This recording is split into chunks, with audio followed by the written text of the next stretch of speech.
Alright, today I'm going to show you how to make a clay pot, quilled clay pot. So we're going to start with a bowl of clay like this, and what we're going to do is make basically a long string out of it, kind of like a snake.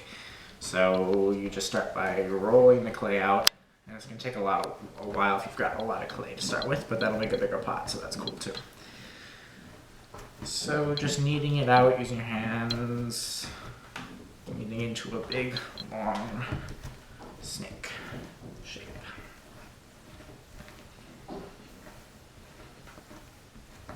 And it works best if you get it pretty thin. And you kind of want to make it all the same thickness across the way. So you have to move to the parts that are still bigger than the rest, so that the whole snake is the same thickness all the way through. You need a pretty big surface if you've got a lot of clay. So working each part of the dough until it's nice and uniform all the way through.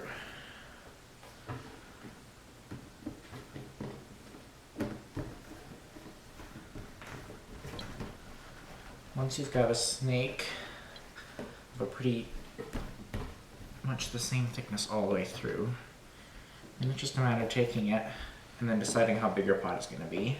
I'm going to get it a little bit thinner yet here. There we go. So then, shaping the bottom of the pot, you're going to take one end of the snake that you've got and start spiraling it in.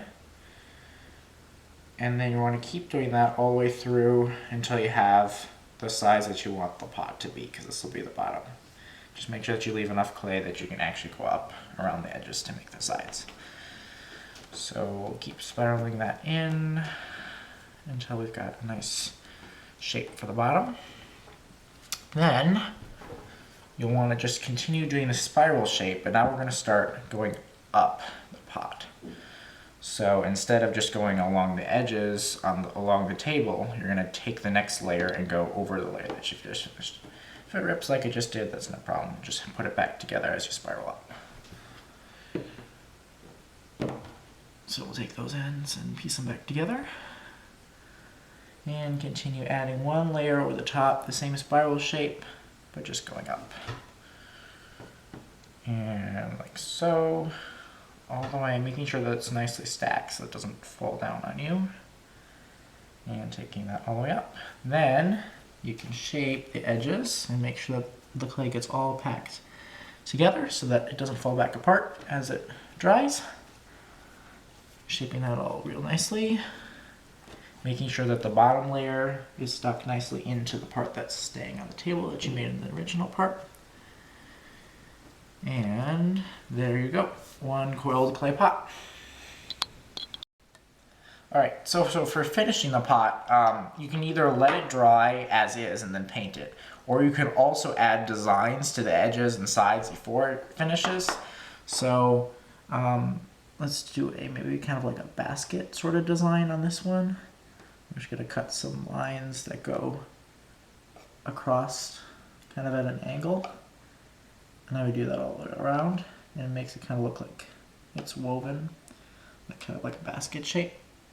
Just give it some texture. But you can do anything you want. You can use the knife to draw circles or stars. You can do hearts. You can do a whole bunch of different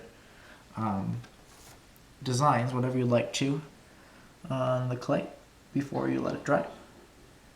And then when you're ready and you like the designs that you've got, you can just let it dry, and then once it does dry, you can paint it. And one thing you want to make sure of is that you can put whatever you want in the pot, but you want to make sure that the clay is safe for food if you're going to put food types of things in the pot, because you don't want a pot that can't hold food if you're planning to hold food in it. So make sure that you check with your parents and check the box in the clay to make sure that it's safe for whatever you want to put inside of it.